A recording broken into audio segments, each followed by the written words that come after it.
নমস্কার বন্ধুরা, ঝুমাস কিচেনে তোমাদের সবাইকে স্বাগত। আশা করি বন্ধুরা তোমরা প্রত্যেকেই ভালো আছো এবং সুস্থ আছো। আজকে আমি তোমাদের সাথে রেসিপি শেয়ার করব আলু দিয়ে শোল মাছের রসা। এবার দেখো কী করলাম সেটাই তোমাদের সাথে শেয়ার করব। এবার দেখো এখানে মাছগুলোকে আমি ধুয়ে নুন হলুদ মেখে নিয়েছি।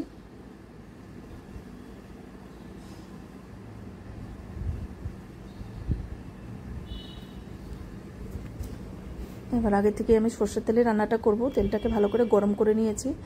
এবার মাছগুলোকে ভেজে নেব। এবার অপর পাশটা উল্টিয়ে দিলাম।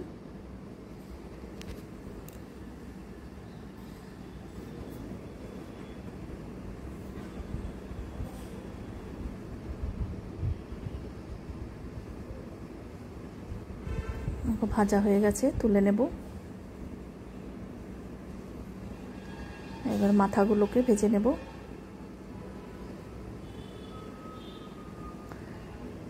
দেখো মাছের মাথাও ভাজা হয়ে গেছে, এবার তুলে নেব।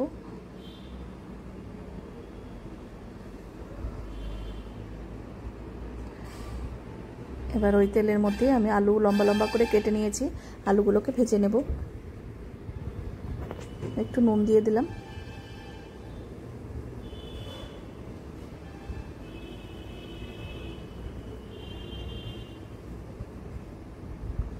এবার আলুগুলো ভাজা হয়ে গেছে, তুলে নেব।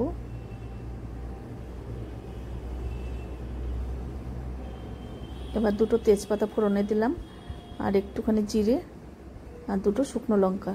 আর লঙ্কা দুটো কিন্তু ছিঁড়ে দিতে হবে, নাহলে কিন্তু ছিটে একদম গায়ে চলে আসবে তেল। এবার দেখো ফোড়ন থেকে সুন্দর একটা স্মেল বেরোনোর পর দুটো টমেটো মিডিয়াম সাইজের কেটে নিয়েছিলাম, দুটো মিডিয়াম সাইজের টমেটো। দেখো এবার নুন দিয়ে দিলাম একটু। যে কোনো রান্নায় নুন সঙ্গে সঙ্গে দিয়ে দিলে দেখবে খুব তাড়াতাড়ি সেদ্ধ হয়ে যায়। এবার জিরে বাটা দিলাম 2 চামচ, আর হাফ চামচ আদা বাটা। এবার একটুখানি জল দিয়ে কাশ্মীরি লঙ্কার গুঁড়ো দিলাম হাফ চামচ, হলুদের গুঁড়ো হাফ চামচ, ঝালের জন্য 4টে কাঁচা লঙ্কা। তোমরা চাইলে শুকনো লঙ্কার গুঁড়ো দিয়েও করতে পারো। এবার খুব ভালো করে কষিয়ে নিতে হবে যতক্ষণে না মশলার কাঁচা গন্ধটা চলে যাচ্ছে।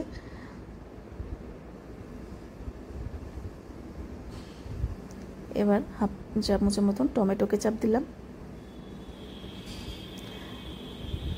শোল মাছের ঝোলের রেসিপি তোমাদের যদি ভালো লাগে অবশ্যই একবার হলো ট্রাই করো। তোমরা প্রত্যেকেই করতে জানো, কিন্তু আমি কিভাবে করি সেটাই তোমাদের সাথে শেয়ার করলাম। আর তোমাদের যদি সুন্দর সুন্দর রেসিপি পেতে চাও তাহলে আমার ইউটিউব চ্যানেলটি অবশ্যই সাবস্ক্রাইব করে রেখো। আর যদি ফেসবুক থেকে দেখো পেজটিকে ফলো করো, তাহলে আমি যখনই যা নিত্য নতুন ভিডিও আপলোড করব নোটিফিকেশান তোমাদের কাছে সঙ্গে সঙ্গে পৌঁছে যাবে। এবার দেখো ঝোলের জন্য জল দিয়ে দিলাম। এবার মাছ আলু দিয়ে এবার 5 মিনিটের মতন একটু ফুটিয়ে নেব।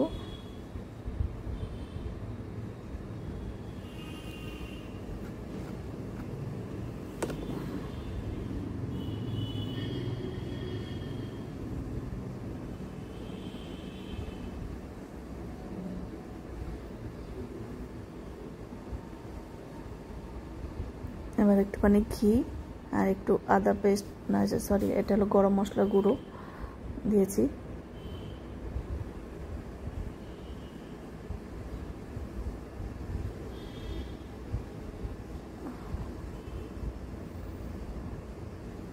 শোল মাছের রসা একদম রেডি। এবার আমি নামিয়ে নেব।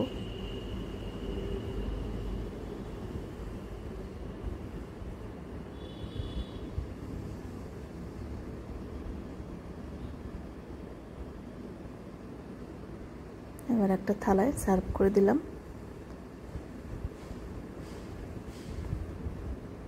আজকে তাহলে আমি এখানেই রাখছি। এরপরের দিন আবার নতুন কোনো রেসিপি নিয়ে তোমাদের সামনে হাজির হয়ে যাব। তোমরা সবাই সুস্থ থেকো, ভালো থেকো। টাটা বন্ধুরা।